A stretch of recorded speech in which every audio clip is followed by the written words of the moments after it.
It's my great pleasure this morning to introduce Jeff Beard, the Director General for the IB. Jeff joined in 2006, and as you may or may not know, Jeff is retiring at the end of the year. So I thought I'd just take a couple of sentences to introduce some of what Jeff has done for the organisation, not to take up too much time. Effectively, Jeff's overseen the transition of the IB from a small organisation to a medium-sized organisation. The work involved in that is tremendous. A small organisation that can work individuals knowing individuals to an organisation which has to work across the world, have systems and processes, is a very complex task. At the same time, Jeff has also progressed a number of educational initiatives. The IBCC has been launched, diploma courses online has occurred, and we're just on the verge of introducing NYP Next Chapter. These are tremendous achievements for the organisation as a whole, and Jeff will leave the organisation at the end of the year in a tremendous shape for the next Director General to come in place and to continue some of the things that we're doing over the next 12 to 24 months, particularly in terms of our commitment and working groups to improve the services to schools. So one to watch for the future, and as you see the benefit of the IB in those next couple of years, hopefully you can reflect back and say, Jeff laid those paving stones and those initiatives for what's going in the future. Probably like we've just heard, it's a very difficult task to do these things, and Jeff has had a number of his own nights of souls, and I've personally witnessed some of those. So without taking too much more of your time up, I'd just like you to introduce Jeff Beard, IB's very own King Henry V. Okay, thanks. Thank you, Daniel. I'm not sure I'm deserving of the analogy, but thank you. Also, it's probably not quite correct that I'm going to be retiring at the end of the year. I'm going to be moving on and doing some other things at the end of the year. I'm just going to have a little more discretionary time to work on things that would allow me to operate either out of my home in Annapolis near Washington, D.C., or out of my UK residence where my daughter and grandchildren are. So, but I am going to be leaving at the end of the year. The board is in the process of selecting a new Director General, so there should be an announcement that we should be able to make within a month or so if we stick to the timeline. But I've considered it an honor to serve this organization. Okay, what we're going to talk about today is what's happening across the IB. So hopefully it's aimed more at the heads of school versus some of the others. It's designed to be a bit of a smorgasbord of tidbits, so it's like having a bunch of appetizers. I'm going to hit a lot of different topics, but I'm not going to hit a lot of them in detail, and part of that is the reason this is one of the initial sessions is that you can, there are breakout sessions that will go into some of these areas in a lot more detail. We do have some of my staff here with the IB that we can answer specific questions. Before we get started, I'd like to get a feel for the audience. So let's talk about the composition of you. How many of you are in leadership positions in schools, heads, superintendents, that sort of thing, deputies? Okay. How many are teachers, coordinators? Okay. And anybody else, outsiders? I see you, Roderick. It's not other. Other. How many of you are with schools that are new to the IB within the, say, in the process or within 1 or 2 years, let's say a couple of years? So about 20% of you. How many from, say, 2 to 10 years are with you? More, and then the rest over 10 years? Okay, all right. So some of you I've seen before. Also, since I'm going to cover a lot of things, if you've come in here with any burning questions, I'd like to start by asking, what are some things that you'd particularly like to get out of this session? What are some things you're interested in me talking more about? So when I get to that part, I can deal with them. So I will have time. I'm going to talk for about 20, 25 minutes. There will be a Q&A. But is there anything that anybody would like to shout out at the beginning that you'd like me to make sure that I cover in my remarks here? Anything at all? This is my way of identifying burning issues. That are sitting otherwise lingering, and you're just waiting to ask me about them. Okay, so we're going to go through this. this is being simultaneously translated, so if you'd like to have the translation, there are kits in the back. Otherwise, and for those of you coming in, please come on in. So let me start by saying that I build these presentations off the IB strategic plan. We're in year 3 of a 5-year strategic plan, and the top part is our vision. Keeping in mind the remarks we heard this morning, we'd like to think that this is something we can repeat. It's impact through leadership in international education. Impact through leadership in international education. It doesn't say leadership in international education, it says impact, because we consider what we do, the impact of that, to be what is most important, rather than we're going to be number 1 or we want to be the best program, number 1 program in the world. And there's some words around it, but we think this is an appropriate vision for the organization to adopt at this point. This is not the mission statement. The organization continues to be driven by its mission, which we think has stood the test of time. But over this next horizon, as we complete major infrastructure projects and build our capabilities, we wanted to have something that starts to talk a little bit about impact and the effectiveness of the programs, particularly since both PYP and MYP are hitting 1,000 school marks, 1,000 school levels, and are starting to hit maturity, and the introduction of the IBCC. The 4 goals that you see here underneath here are what's built around, and so the presentation's built around the 4 goals, which is strengthening our leadership in international education, evolving and improving our services and support to schools, developing a more diverse and inclusive IB community, so this is our access one, and building a sustainable, responsible, efficient organization for the future. This is kind of our internal one in terms of the capability that we build to serve you better. So we're going to start by this slide, which shows that this is our mouse pad of the strategic plan, which, like the presentation this morning, most people in the organization are aware of the plan, of the 4 goals. And what the goals I just outlined are shown here in a way that the leadership through international education is sort of out here on top, with services and support to schools, and the access agenda sort of being on the northern hemisphere of this. And this being goal 4, the infrastructure sort of being the underbelly, the support part of it. And then across the top is the enablement, the core values, and this is the vision across the top. It's quite nice, and it helps to show. But this is designed to show us that we are, in this 3rd year, beginning to shift our focus. A lot of the work that we've been doing up until now has been behind the scenes. The analogy I've used is a 5-star restaurant that's redoing the kitchen. You know that you like the food, you like to recommend for people to come there and enjoy the food, but we've gotten big enough that we needed to have a different kitchen. You don't really care, the fact how many ovens we're putting in and how that works. You just know that you'd like to be able to ensure that the quality of the food coming out of it is as good. So now that we're into 2013, our focus is now shifting to external. A lot of the technology we've been working on is designed to help embed the processes internal to us. As Daniel indicated, we've moved from a small networked organization to more of a mid-sized one that has to rely on global processes that are held together by infrastructure. So we're going to talk a little bit about that.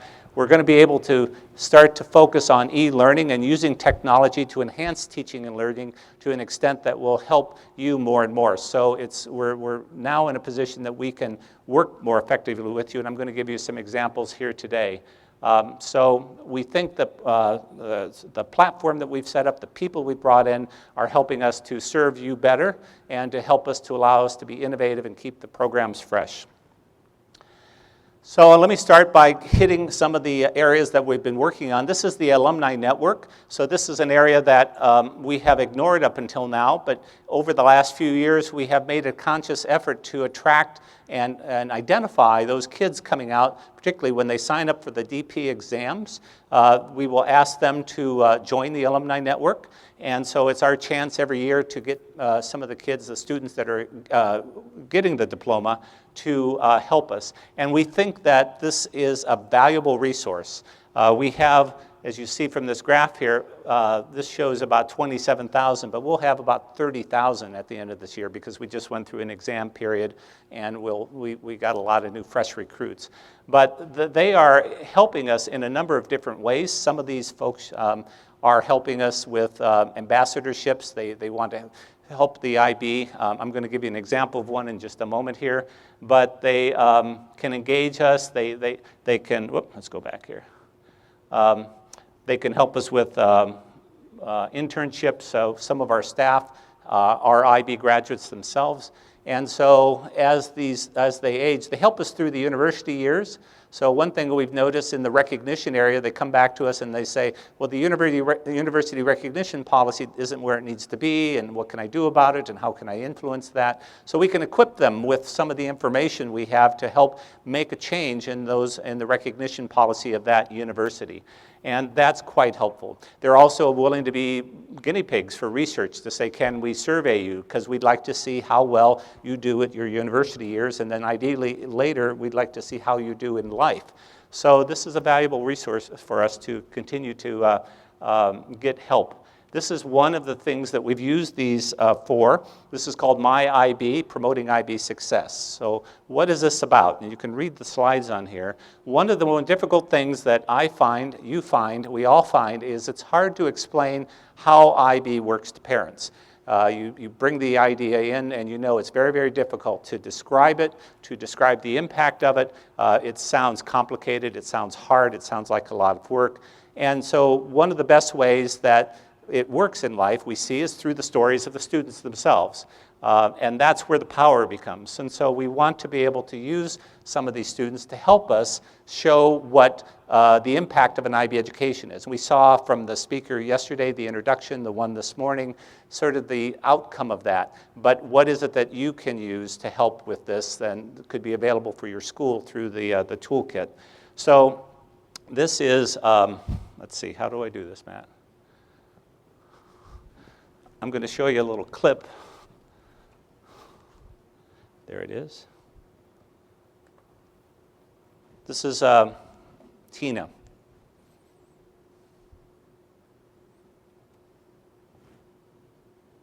Hi, I'm Tania Pina, and this is my IB story.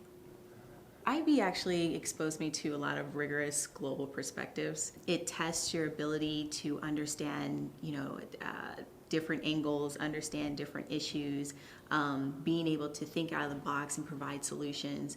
And so the more collaborative we can be, either from a local partnership level to a countrywide level, the better we will succeed and be able to adapt to some of our upcoming challenges that we may be exposed to. I really need, from a personal value perspective, to feel passionate about what I'm doing and make sure that I'm benefiting somebody on the other side, which is why I came up with the Startup Renewable. And what we do is we repurpose food waste for large food processors, food service establishments, and turn it into 2 green byproducts, which are renewable energy and organic-based fertilizer. And the thing is with renewable, it's a social enterprise, so it's really, the stem of it is using a for-profit business model to make a social good or make an impact for the community. So, we're able to take the business of waste management, repurposing it into various high-value products, but drive a lot of that value back into the communities and make sure that it's community-driven. The IB has definitely been instrumental in just developing me as a person and just exposing me to various perspectives that has, not only been helpful in developing renewable, but also helpful in me wanting to always learn more. Okay.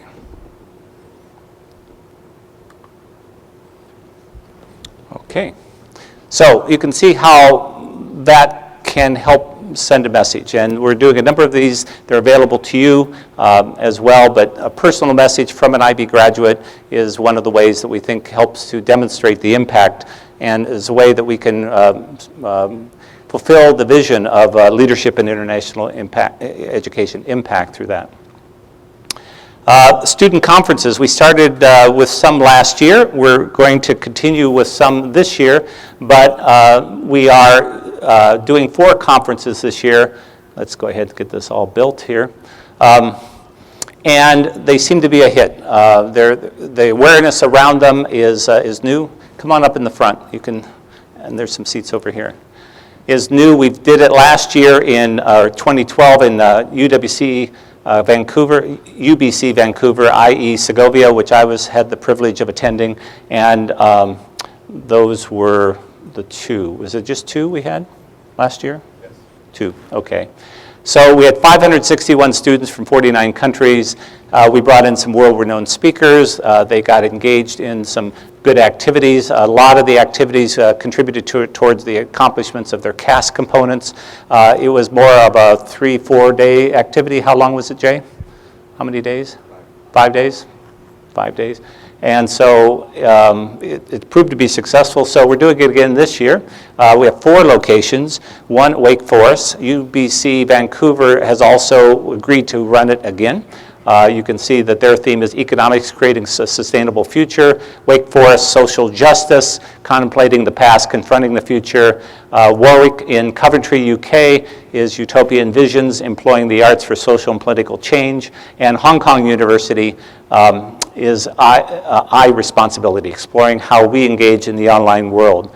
So we hope to have a lot more students this year. The signups look to be more robust, but it probably is going to be part of our, each and every year we'll continue to do this as long as the interest is there. So again, it's an effort that we've done in response to some of the feedback we've gotten from you about how can we get our students engaged, what are some things we can do over the summer periods, and so this is one of the examples that we've tried to do to serve you better.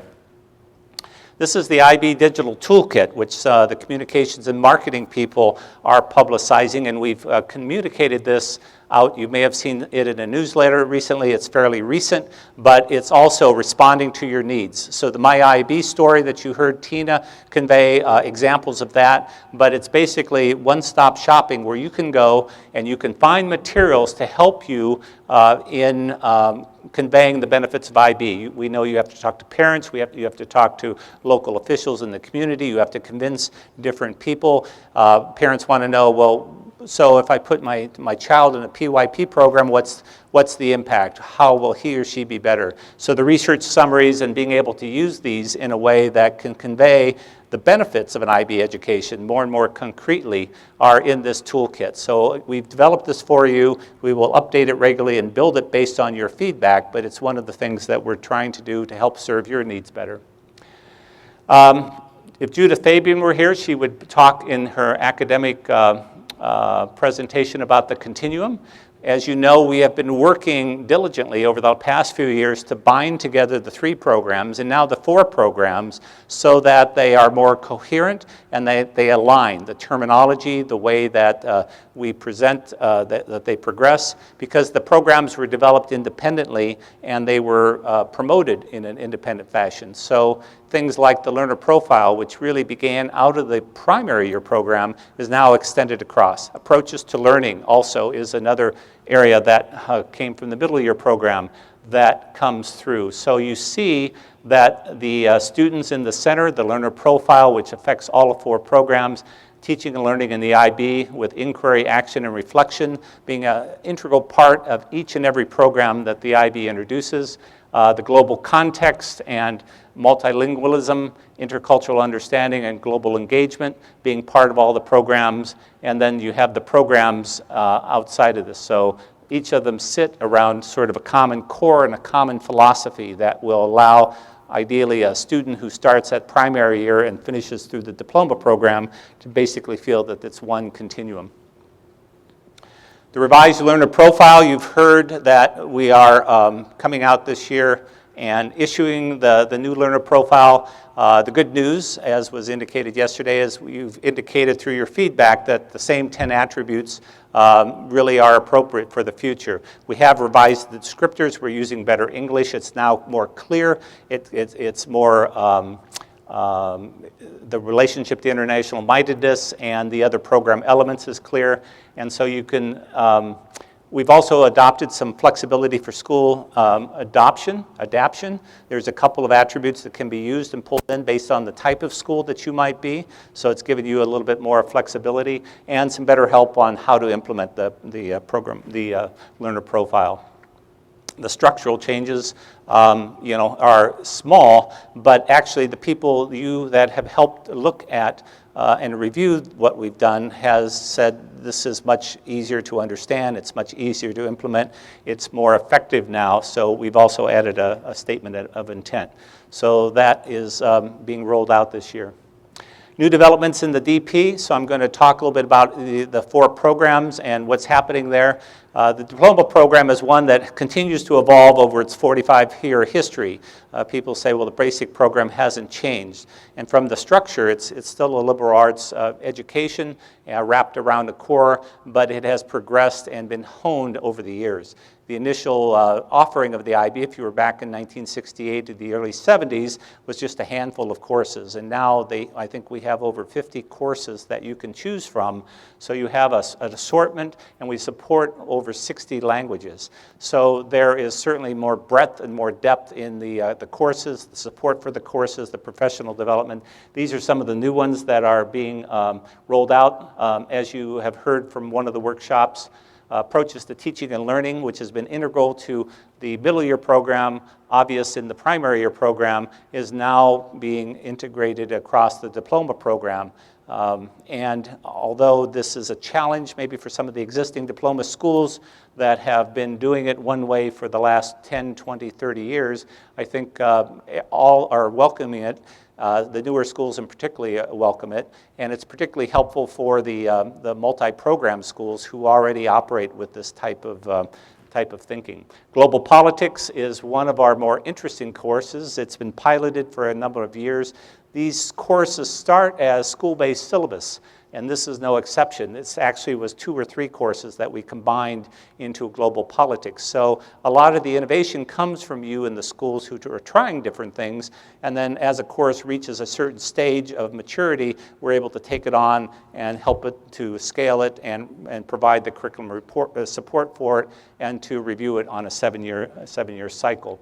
That's first teaching in 2015, but I'd urge you to look at that, think about that, because it's a fascinating course. We're also doing new TOK and teacher support materials for core guides. Also, you can see in September 2014, these are the ones that have been in pilot, but they're first teaching in 2014, a number of courses that are ready to go, and the first assessment in these courses in 2014. The most recent review has included work on the core, which has been part of the cycle. So there's been a little bit of work in terms of clarifying the definitions of CAS, changing action to activity in terms of this middle letter here. We've linked service learning to academic studies a bit more and have stronger coherence across the core. So all of those have been part of the DP review, which are in the process of being rolled out. I'm going to talk a little bit about online diploma courses, which is being provided through our partner Pomoja, who is also in attendance here. These are just a slide to show you the impact that these courses are being offered and taken up by over 1,000 students, 260 schools in over 50 countries. So this is an area that's been around for a few years. You've known about it for a few years. I think it's reached a level of maturity that it's poised to take off. There were some quality problems with some of the initial courses, and we know about that. Pomoja has worked on that. They now have best-in-class development design in terms of some of the new courses. I visited their facility in Oxford recently and was quite impressed with their capability. I think nobody in the world can develop courses as good as these right now. So I think we've learned from some of the past mistakes and the difficulty of doing the diploma online courses. Part of the challenge that we have is that it's very hard to take a 2-year course and have a student engage with it. You need a certain characteristic with the student. They need to be supported in a certain way. So these are not the MOOCs that are there, take it or leave it. These have to meet the same quality standards because these kids are taking the same exams at the end. This is the outline of the courses for students in 2013 and those in 2014. So for those that can't read it, because probably anybody past the second row, this is Mandarin ab initio, Spanish ab initio, Business Management Standard Level, Economics Standard Level, Economics High Level, Information Technology and Global Society Standard Level, Information Technology and a Global Society high level, philosophy standard level. Group 5 has mathematics, so that's the only one. Group 6, film. This is a great one. So I'd urge you to take a look at this because this is great for an online offering. You can do more online with this. Standard level, psychology, standard level, psychology, high level. And then, of course, what's coming up is Spanish B, economics standard level, economics high level, and psychology standard level. So the interesting thing about what we're doing with this is now opening a concept called IB Open World Schools. When George Walker had the initial idea for IBCC as I came in, it was access. It was let's reach students that cannot get to a school. We know that it can obviously help you because in your diploma schools you have so many courses. You don't offer all of the ones. You offer the ones you think are going to be most popular. This offers you, for your own students, an ability to say, I can extend my portfolio and have kids taking Spanish, and I don't have to hire a language teacher. So it offers you some opportunity. But with a dozen or so open world schools that we're experimenting with, we're trying to bring in kids that can take courses on an individual basis through that diploma school. And that work is happening now as we speak. We're getting some of the initial results from that. The key thing is how do we support these kids to make sure that they are successful in their experience. And that offers the opportunity to broaden an education to many more IB students to benefit from an IB education regardless of personal circumstances. If you haven't, has anybody here had any direct experience with the online courses? Raise your hand. 1, 2, 3. So maybe just a couple comments. You, sir, what's been your experience and what do you think? We had 5 students do math higher level. It was very successful. We have students at the moment doing business, technology, psychology, and ITGS. Okay. It's been a wonderful experience. Okay. And yours? I teach at a large urban public school in St. Paul, Minnesota. Okay. We had ab initio Spanish. Uh-huh. Some of our students have mixed success. Some have done very well, and some have found it difficult to stay on track. Is that because of the student and the support around the student? It's the student and the support. They also started a little late. There were a couple things. Okay. So a couple of good examples here. One that has provided a game changer, I think, at your school. Here from Jerry, the comment with the Spanish students that some are doing very well, some are having some problems, and he basically said it's the support around the students. That some of the students aren't ready for it. They need to have good time management skills, and so the need to support them. And that's the part that is being worked on right now. So for those of you that have some questions, want to talk any more about that, Roderick from Pomoja is in the back, and he'll be available at the end of the session here if you'd like to ask some questions about it. Let's move on to the 4th program, the newest program, the IBCC, the Career-Related Certificate. This was formally introduced last September, and it is, I think it's going to be the most popular program in the IB. I think it's going to be bigger than the Diploma Program. That's my prediction because it fits a need that has not been previously addressed with the IB. Not every student wants to take the full diploma. And so when you look at a population of 17 to 19-year-olds and allow the opportunity for as many of them to take the full diploma as possible or diploma courses, the truth is that not all of them want to do that. Some of them want to go on to more of a direct engagement, 2-year college. They want to go right into a knowledge career, a technician, a paramedic, hospitality. And so this really is meeting a need that already exists and increasingly is being recognized. So we are trying to take this program and develop it. It's still in its early stages, working with the providers, working to ensure the qualifications and recognition of the program is there. We only have about 40, but there's at least 40 more in the pipeline, and every time I see interest in this, it pops up. There's some sessions about this. If you at all think about this program and think it might be right for you, I'd urge you to attend this. But it's multiple pathways for IBCC graduates, and that's why I think it's going to be bigger, because it reaches a lot more diverse audience that can go in many different directions. We are developing relationships with providers. I think we're going to get a lot smarter about how we can better integrate and work with the provider on this. And this is just one of the quotes from David Bars, who's a head teacher at the Anglo-European School in Essex.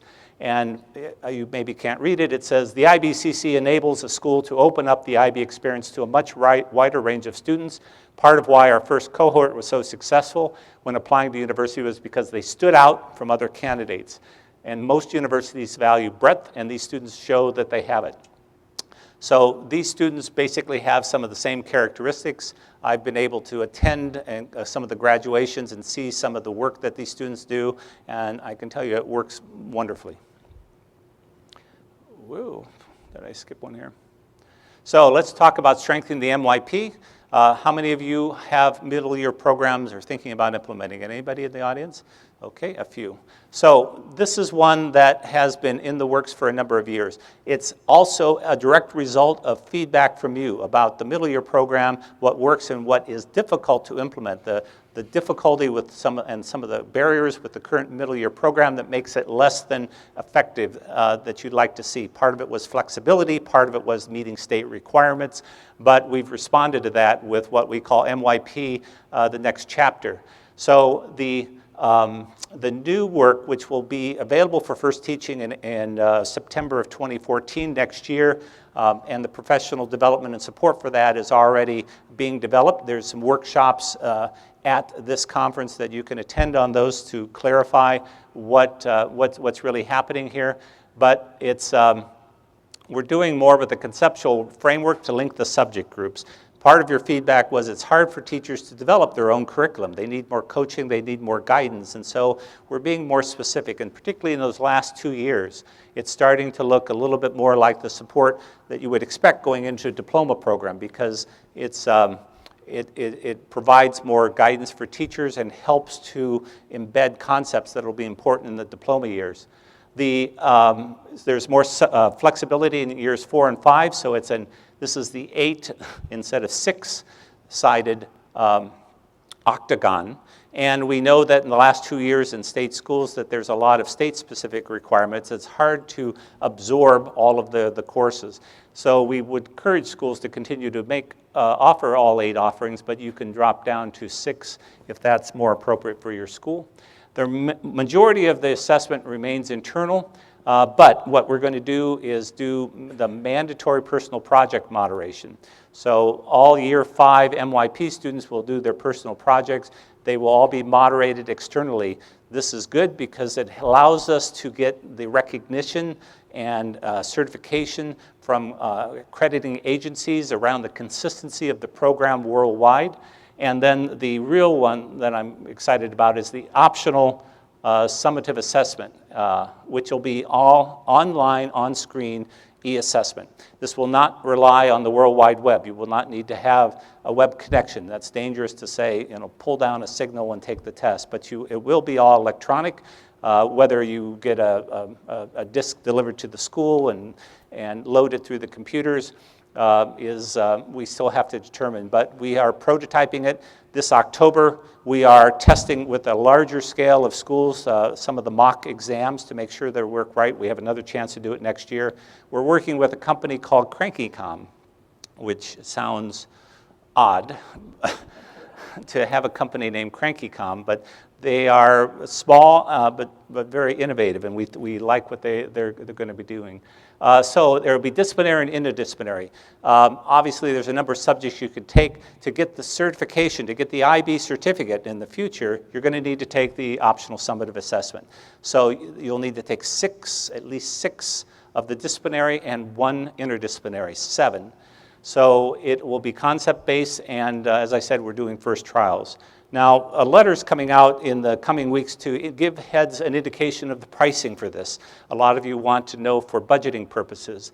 I've been quite pleased that we've been able to incorporate the bulk of the work around this within the IB. And heads have said, am I going to have to pay a one-time fee? Is there a surcharge? Some of you in private schools particularly have capital charges in order to get innovation. So obviously this has taken a lot of money to develop this. But we are doing it in a way that will allow us to basically maintain the annual fee as it is. We'll bump up the annual fee about 5% on a one-time basis I think in 2016, because we're going to be including in your fee the mandatory project moderation. You won't have to pay for that. You'll register your kids, all of them will be done, so we will take care of that. The optional summative assessment is, of course, optional. Some of you don't maybe have the computers and are able to do that, but we're also trying to make that affordable as well. So we know from benchmarks out there, some of you take ITGCSEs, and there's other sort of testing out there. We're confident that we can deliver it at a cost that will be no higher than taking a bundled set of ITGCSEs. So it should be more affordable. We're also going to position it to encourage, taking the full bundle, just like we do on the diploma, with a smaller registration fee. So you should be pleased with at least the affordability of that. Some of you, it may not be appropriate, but our data shows that about half of you are interested in looking at this. And I think increasingly, as the U.S. moves towards the Common Core, you will see this as a tool to help demonstrate achieving the standards in the Common Core. Anyway, so it's a better fit to national requirements, and these are some of the expected results. We're doing a review of the primary year program right now, and all of that is, again, in response to feedback from you. We have a new PYP coordinator head that is looking at the program, using schools as a way of providing input, finding out what works with schools, but the key is around flexibility in the PYP. What are the standards and practices? What is it that really makes a difference in terms of the education, the pedagogy, and what is it that doesn't? And we're finding that sometimes we're our own worst enemies. We've told schools, no, you can't do that, when in fact we can't find a rational educational reason for doing that. So we're questioning ourselves and making sure that we can validate what it is that needs to happen and what is it that can be at the discretion of the schools. We want to strengthen the early years, so we know that although the primary year program starts in year 3, that is a whole other area of emphasis that can provide for, I think, a lot of opportunity for this age group in the future. We are looking at more flexibility. We're going to move from making it happen to principles into practice. And so a lot of the review work is happening now. There's nothing to announce. These are sort of the areas that are being looked at, and you'll have the opportunity to provide input on this. But I think, like with the MYP, we want to meet your needs, and we want to make sure that the program is as good as it can be and as flexible as it can be. I talked about research when I talked about the IB toolkit, and that we're trying to provide you with better information that you can convince local authorities, convince parents of the value of the IB. Research is one of the areas that we have drastically increased our ability to conduct research trials aimed at the program's effectiveness. So rather than academic research for academic research sake, our focus of the last few years has been primarily on demonstrating the efficacy of the IB programs and what difference it makes in students' performance and student lives. And so these are just some of the ones that we're working with and areas that we're looking in terms of how the program's implemented, the standards, the learner profile, but the impact's been at the center here. And with this, let me just show you some examples here. And it's all on our website. Michael Dean is here as well with some of the research team, and I'd urge you to attend that if you want to learn more. This is just one about university graduation rates, and one study, as you can see here, are generally higher than institutional and national average. In California, the performance in the diploma program is the best predictor of college performance, and in Florida, the performance on IB exams was strongly correlated with first-year same subject. And here you can see the data here. In the UK, a recent study there showed that IB students are more likely than A-level students. In Britain, A-level is the standard that most students achieve, that if you do the IB, you're more likely to achieve first-class honors, you're more likely to leave with an award, to be employed, to go to graduate school, to leave school sooner, and to go on to further study. In Australia, we found in a study there that IB students had higher rates of yearly progression and degree completion. And in other findings, we found the extended essay does have an effect on student research confidence and willing to engage in future research here. And here's a quote from Wall Street Journal this year in June. More U.S. schools go international. An educational curriculum that originally catered to the children of globe-trotting diplomats is making rapid inroads in K-12 public schools across the U.S., boosting test results and academic readiness even at inner-city schools.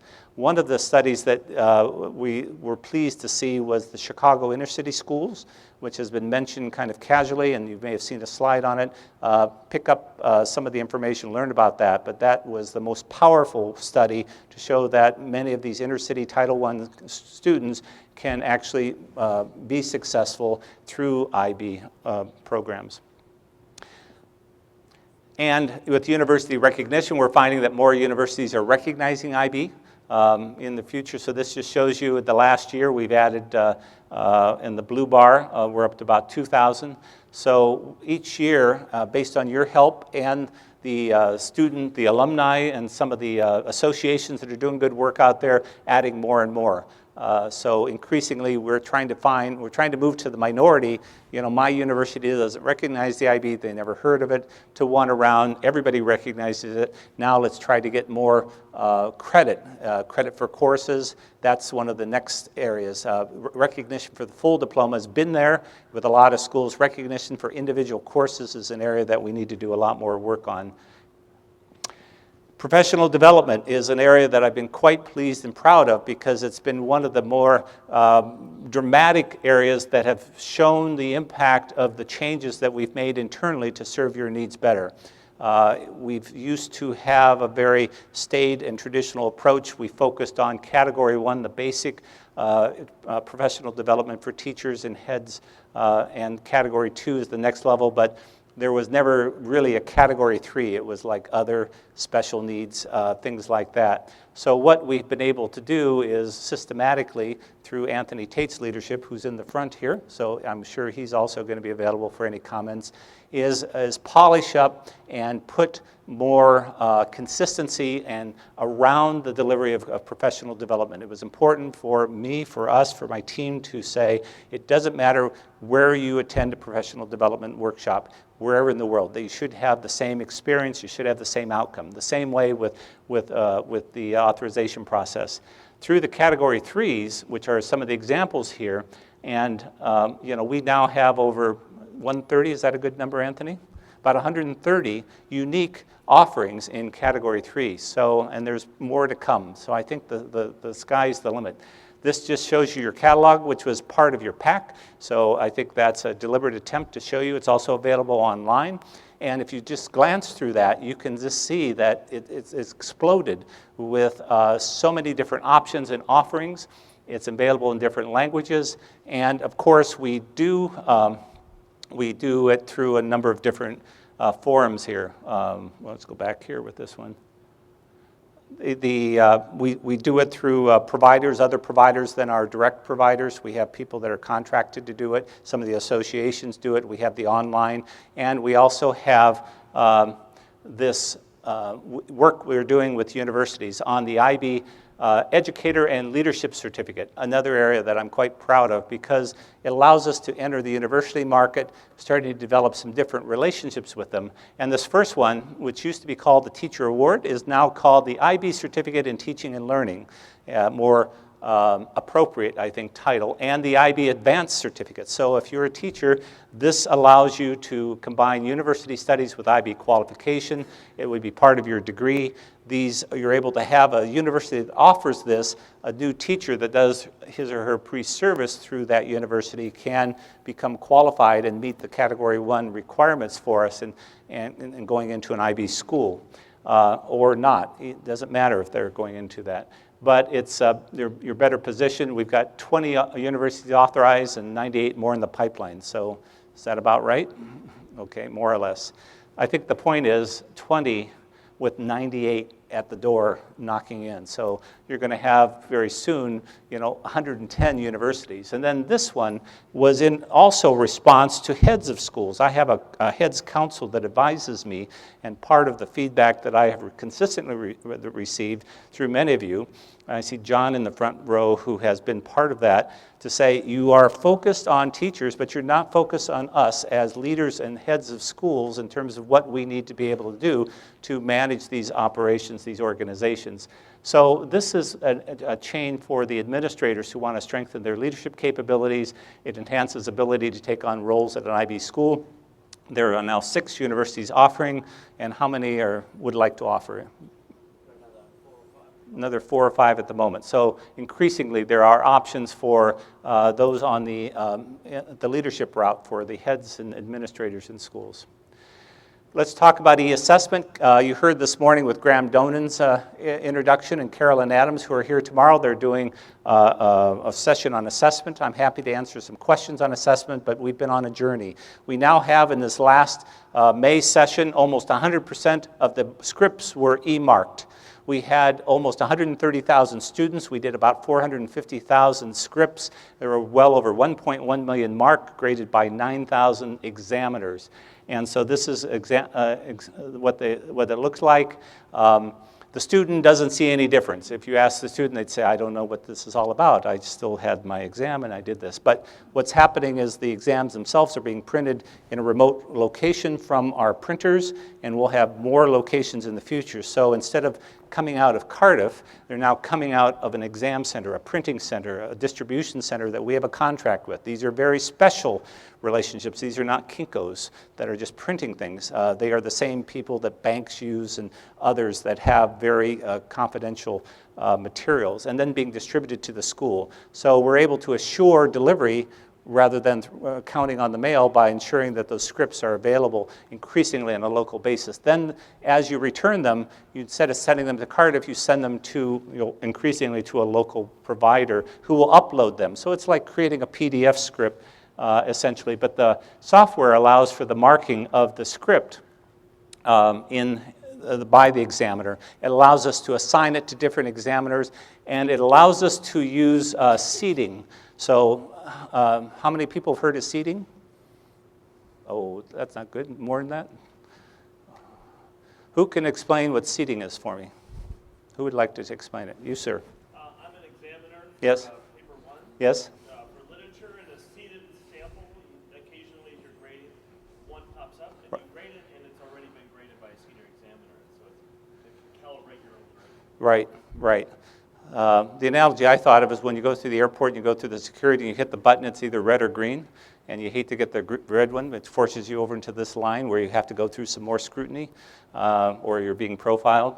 But it's exactly right. So these are scripts that are done by the chief examiners that are pre-graded, and you go along. So he's grading his scripts. And in the past, with the paper base, we had to get them all together, and then we had to find out that perhaps he was a little tougher or a little easier, and we would moderate that. We'd apply some marks here. We'd say, well, he's a little easier, so we would adjust these after the fact. Now it's real time, so it's a clear example how don't grow any bigger because we can't handle it, to finding systems that allow us to actually increase the quality, because now we're planting seeds, and if he deviates from the mark, the system's going to find out, and it's going to give him 2 chances or 3 chances, but eventually, if the examiner can't meet the requirements, we're going to assign it to a different examiner. So it allows us to have a greater degree of quality assurance. Carolyn Adams will tell you the inquiry upon results feedback is starting to drop in terms of the percent of grades that are changed. In other words, we're getting it right more often the first time, which is something that I'm quite proud of, because that is an area that has been of high concern to many of you. These are some of the upload digital files. Visual arts has been a horror story. Yes, we've done TOK and audio files, and this year visual arts, because they're heavier files, they've been harder to upload, and I think we had schools committing hara-kiri because of this. So we have stumbled on that, and we are fixing that, because that should be a seamless experience. So part of the frustration that I have and my team has in doing this is we want to provide you with seamless technology. We're sort of a small organization, it's a not-for-profit. We do our best. We work with people that can help us, but we don't always get it right. So we're also in a learning mode as well. So we know that this has been extremely painful. We're going to fix it for you. We're going to make sure that this doesn't happen again. We don't like it this way. So that's part of the maturity that we're going through as we develop more sophistication around the use of technology. Next year, extended essay, and the upload of the IA sampling work for e-marking will happen in 2014. And of course, this is the same software that we need for the middle year program project moderation that will be uploaded. So we've got to get this right. We've got to be able to make sure that it works seamlessly. So e-authoring is a tool that examiners are using. It's a confidential way to sort of help with the preparation of exams and reduces the risk of security. E-reports for schools, this is coming. This is, as we get more data and do this more electronically, you know right now that you can go on IBIS and you can pull reports down that help you understand how your teachers did, how you do in a subject, how you do some comparisons, some basic reports. They're not very user-friendly, they're kind of clunky, and they give you some very basic information. So the idea is that we should be able to give you some nice looking reports and some nice data analysis that can cut and slice and dice the data in many different ways. So that you can see, I have 3 chemistry teachers, and actually this one section, it's kind of bad, points to the teacher, or all of my classes in chemistry miss question 4. So what is it that we're teaching that we're not teaching that other schools get? And allows us to see that actually question 4 across many schools, people didn't get it. So we have to improve the professional development, we have to improve the guidance and the curriculum guide, and we need to do a better job. So it's helping us make sure that the system works more proactively for that. E-assessment, also we talked about that for middle year programs, so that's the other thing. So a lot happening in the area of assessment. I'm going to briefly touch on the goal 4 because this is the kitchen remodeling. We have recently done we've been working on the capability of IB leadership and staff. One of the downsides of the work that we've been doing is that we've had to, a number of people have left us. We have moved people from New York to Bethesda. We have moved people from Cardiff and Geneva to The Hague, our global center there. We have relocated people into our new global center in Singapore. So virtually in the last few years, every single job in the IB has changed. Every single job has changed, and the location of about 2/3 of the organization has changed as well. This has been very painful. It's been hard for the staff. It's been my dark night as well, because the pushback from staff is, why should I have to change my job? Why should I have to leave? But we knew that we needed to have a different type of organization to support you better in the future. And so with the global centers, we put a lot of attention on staff, on their development, on their career management, on their pay, and also the type of role that they play so they're increasingly professional and can better meet your needs. So we also are a stronger organization financially. We are now in an area where all major programs and activities are covering their cost. I'll caveat that with the MYP because it's slipped back in the red because we're putting more investment into there, and so it won't be back to covering its costs for another 4 years or so. But the idea is that when I first came, one of the challenges I had was we were losing money everywhere. With primary program, middle year program, all the professional development was losing money. Every school we authorized, we lost money. Publications was losing money. We only made a slight surplus in the diploma program. And because we were using that to feed the other programs, we weren't investing in the diploma program. So now we are in a financially stronger era that we can build. So we've got the flywheel, I think, going in the right direction and can do more things that will allow us to serve your needs better. This just shows you how we're connected in terms of time zones. Our idea was not to have one global center or one headquarters, but this is a global organization. It's really supported through all of the educator networks and all of you out there. So let's kind of split it up by time zones and have global centers to support each of those time zones. You're more familiar with that in the Americas. I live in The Hague in the Netherlands, and Singapore, we moved from a small regional office to a nice global center. The look and feel of all of them are very much the same. We wanted a high level of consistency, and to bind our staff together, we've invested in video technology and phone technology so that they can call their colleagues and stay connected on a global basis. So just in a summary then to wrap up, we're in year 3 of 5 of a plan. These are some of the achievements. If we look at goal 3, the goals, the World School Conferences, growth and research, approaches to teaching and learning, almost 60,000 teachers trained. DP Online comes from services and the goal 1.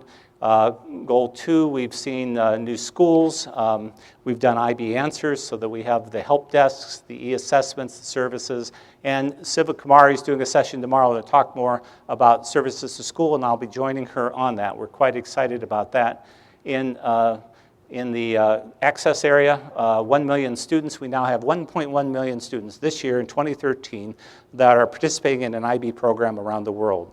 As Drew indicated, we're now about 3,600 schools. We'll be over 4,000 schools probably by this time next year, and about 4,600 programs. So we're growing, but we've got a structure that keeps it local and keeps it personalized.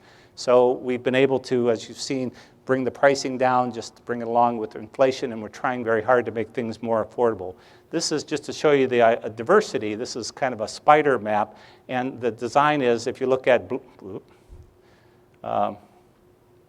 it's 2012 is green, so you see that we kind of have moved from the high-income state schools and pushing into the middle-income private and international and starting to go towards the low income. So part of it is, if we're going to have a program that is reachable for many, this spider diagram ought to have more penetration in the middle and low income areas. So this is part of how we track our access agenda. Category 4, I indicated, we've been doing some of the scenes behind the work. And we're also working with planning. Because we're on year 3, we're already thinking about the new 5-year plan, which would go from 2016 to 2020. A number I've heard before, but this is one where we're finishing up current strategy, which goes till 2015, and we have a number of projects. We're beginning some of the foundation work with our board so that the new strategy can really be talked about next year and finalized in early 2015, so that, and we're doing this with a long-term view. We started with using a tool called scenario planning, which forces a company to look out 30 years and then backward map it. I'm doing a session on that on Sunday. I think it may be in this room. So if you're interested and you're head of school and you're in charge of strategy and you'd like to get some insight as to how that works, I'd urge you to come and fill up some of the chairs here. But this just kind of shows you the process that we are doing around looking at the longer term, trying to get some information, and being able to look. We'll look at the mission statement again and make sure that it's fit for purpose for the next few years. And we'll be in a good position here. It's also a good time. It's one of the reasons that I thought it was appropriate for me to step down, because being in the middle of the plan, I've got the chair of the board will be here till the 2015. I think the organization's in a good position to have a new leader come in and take it to the next level and put his or her mark on the next strategic plan. So timing-wise, I think it's good for me to step back and allow somebody else to take the organization forward, which I'm quite proud of. So in summary, we're trying to build capability, we're trying to align standards, we're trying to use technology, the collaboration, the partnerships with others, and so that we can provide more leadership. But in the end, the aim is to support you. So I'm going to stop now, and we've got a few minutes for questions. So what would you like to talk about? You're in the back, sir.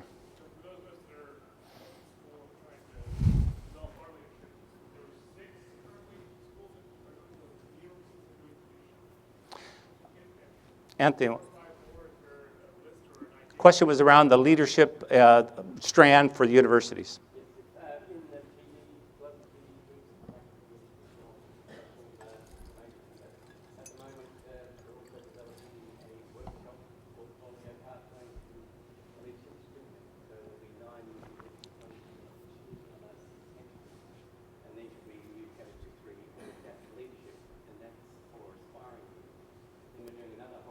How much time do I have? The question so that they can hear. Okay. Because we don't have Okay. How much when does this fit, Andy? Another 10 minutes, I have to say. Okay, so if I do this again, I'm going to use the microphone because the translators can't hear you. So I'll repeat. The question was around which universities, 6 that offer the leadership strand and those in waiting, and the response was that at the PD booth, there is more information about which ones they are, and we give you a lot more information. Plus, you're doing a session on this, is that right? When? Tomorrow afternoon, Anthony's doing a session, so you can learn a lot more there. Again, this is supposed to be high level. Anything else on your mind that you'd like to curious about? Let's go with you, and then John. For schools in the Southern Hemisphere, Uh-huh. start their Diploma Program in March and have the exams in November, is it possible for students to access the online courses? Yes, the question was, Southern Hemisphere schools start their school year different. All what you saw was Northern Hemisphere online courses. How can a Southern Hemisphere school access online courses? Roderick, you'd like to answer that?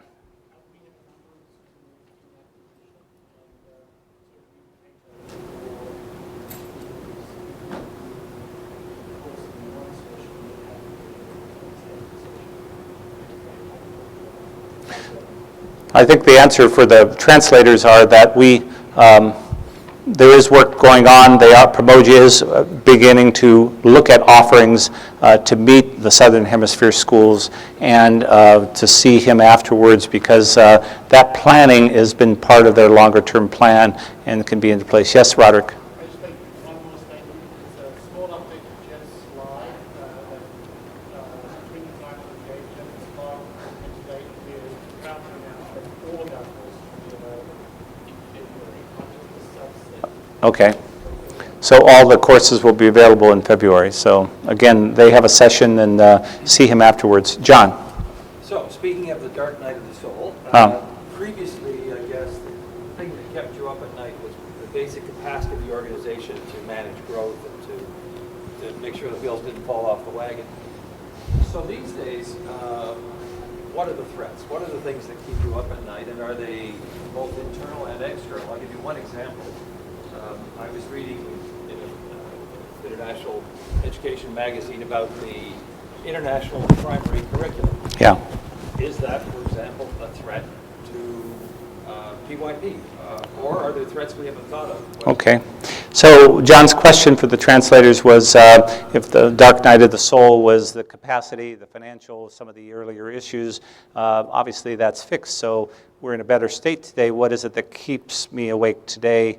Is it internal, external? Is it the competitors like the IPC and others coming in? First of all, I'll tell you, I sleep much better at night. And I think the biggest challenge for me is, I think of the phrase, we have met the enemy and the enemy is us, is that we are our own worst enemies. I'm not at all satisfied with the level of service and support that we provide for schools. I would have expected us to be farther along the continuum in terms of the types of services we provide for schools. Hello? Back up. I would have expected us to be farther along. I am disappointed that the OCC, which we were ready to launch, is not ready. So I'm not pleased with the pace at which we have been able to embrace these changes and come up. Having said that, though, I think this organization, and many remind me in education, it runs at its own pace, that I've learned to be patient. I've learned that you can't necessarily push a rope, and the whole organization has to be involved. There's some examples today about leadership and how you need to get the whole team together. We are a very engaged organization, and part of our strength and our weakness is that a lot of us internally want to be engaged in the changes. That also becomes a barrier for speed because so many people want to be involved. But I think overall it has been part of our strength in how we deliver things, because our pedagogical model is best practices, and we take that, and so we've had to take the time. We're not sort of the flavor of the month, and we'll come out with the newest innovation. So you won't get the blazing, innovation from the IB. You will get things that work and work effectively. I think the competitor question, IPC, is for me. when people ask me about that, I become actually encouraged. Somebody was at the breakfast this morning was telling me about a program in the U.S. that is starting up that competes with the Diploma Program. And my first response is I'd like to learn more about it, because I think that if those competitors are out there doing good education for students in a philosophy that we believe in, I think that's good. So the idea is that students are able to benefit. It's not necessarily that we have all of the answers. So I actually get quite excited about people that are doing things because A, I want to learn from them. And if they're able to be more effective than us in some areas, I would like to bring that back to my team and say, how can they do it and we can't do it? We should be able to do this. And so I want to learn from them. I want to be able to benefit from them.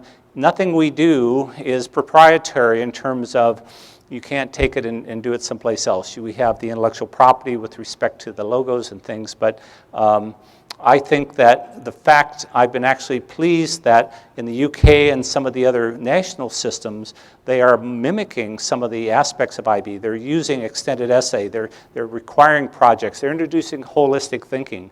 And I like that. I like the fact that they are doing things that are good for kids. I don't at all worry about the fact that, well, how dare they? We are the ones that invented this. We should be about good education and getting the best value. Schools have their choice between us and others, and so I actually welcome others that are doing something like this because I think it'll keep us on our toes and we can learn from it more effectively. We have time for one or two more questions. Yes, sir.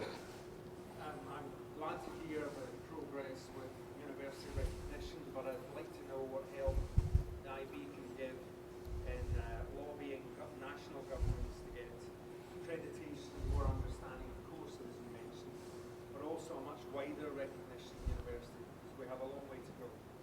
Yes, we do. So the question was around university recognition, what help the IB can get on national recognition for agencies. Which countries were you thinking about, sir? Well, I'm head of a school in Mexico City. Okay. Mexico I'd start with, but there are plenty of other countries you can choose. Okay. Any insight into Mexico? Drew? Put you on the spot here. If you look around the organization, I'll just speak loudly. What we've done is to basically fortify the resources that we're putting into career recognition around the world. So first, we created a global recognition team, headed up by Paul Sanders, who happens to also sit in Bethesda. But on a regional basis, we've also sort of ramped up the quality of people we're bringing to the department. So if you have had an opportunity to meet Marie Vivas, who was the former director of admissions at Jakob University in Germany. She's now on staff as the University Relationship Manager for the region. And her remit is to run around the region along with the rest of Paul Campbell's regional development team to improve recognition by universities and governments of the value of IB education. So Mexico's at the top of our list in terms of recognition policies to improve. But she's also running around and actually sitting in university admissions offices and doing in-services for the admissions staff so that they can better understand why it's such a great thing to bring IB students to their campuses. Yeah. It's in our interest and your interest to work on those recognition policies. Let me just add to that. Obviously, we're doing better with university recognition. That's the near and dear term. The kids need to have a place to go to. National recognition is much harder because you're dealing with state institutions that have, I'd say, they're stubborn, and they have a different mindset. So convincing them, I find, is very difficult, and it usually does not work well for even somebody like me. So I'll say, well, you should go, Jeff, to Mexico and talk to the governor, and I find that this will go nowhere. This will go nowhere. The biggest impact we found is through creating associations, creating networks. So through the Mexican Association and others, I've been proud of the American associations in the U.S. who have taken national recognition, but also down to the state level. So you've heard from the Texas TIBs, the Florida FLIBs. They actually are lobbying at much local levels to get much more local recognition. So we are providing tools and materials, the research, the ability to show how it works, the ability to show within the schools, how it works, because in Mexico maybe, well, okay, that works in Australia, that works in the US, it won't work here. And we heard from Steve Aronson this morning in Costa Rica, some of the mentality, well, we won't do it. And he got the Costa Rican government to basically, endorse, because it started to work. And they were faced with the fact that this is working, it's good education. So we very much, I'm a strong proponent of creating associations, of creating networks, of providing you with collateral and material, and we'd like to work through those associations. Where we can make a difference is at that close, where you get to the top of the mountain and you need us to sort of come in. We can invite somebody to the conference. We can start to help to make the commitment, to make the change. So it's slower in coming, but we're committed to do it. Once that happens, once a national government starts to recognize the value of IB and starts to allocate resources, financial resources, so schools can draw upon that, that is where a lot of things happen. So you start to see examples where 100 schools or 200 schools, because many more schools can benefit from this. So it is quite important for our access agenda to make this effective. One more question, and then we'll dismiss. Yes, sir.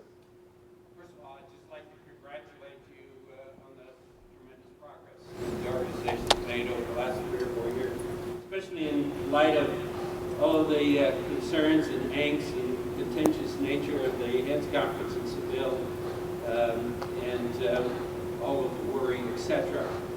And so I think the organization has done a great job of addressing many, many of those concerns.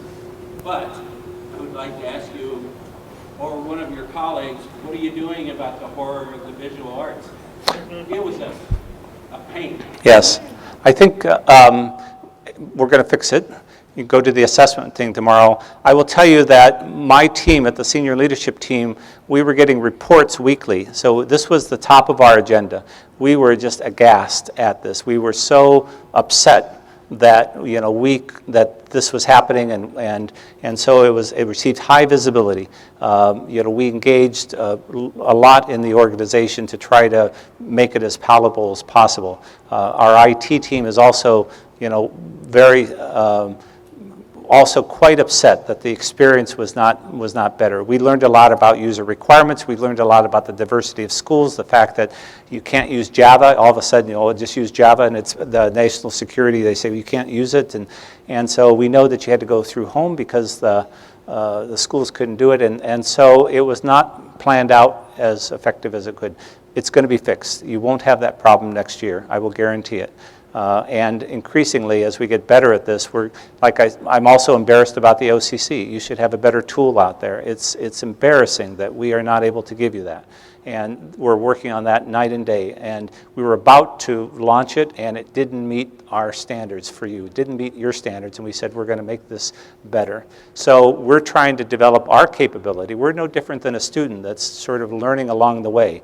We're a not-for-profit. We're not necessarily competent in these areas, and we rely a lot on people to help us, because now our systems have to be more than just something off the shelf that can work for a set of schools. It has to meet a lot of global criteria. So we're getting much better at that, with our ability to get projects done, with our ability to use technology. So I would just say watch this space. But thank you very much for your comments. Okay, I'm going to wrap it up and let you go for lunch, and I'll stay around for a few minutes if you have any other questions. But thanks very much.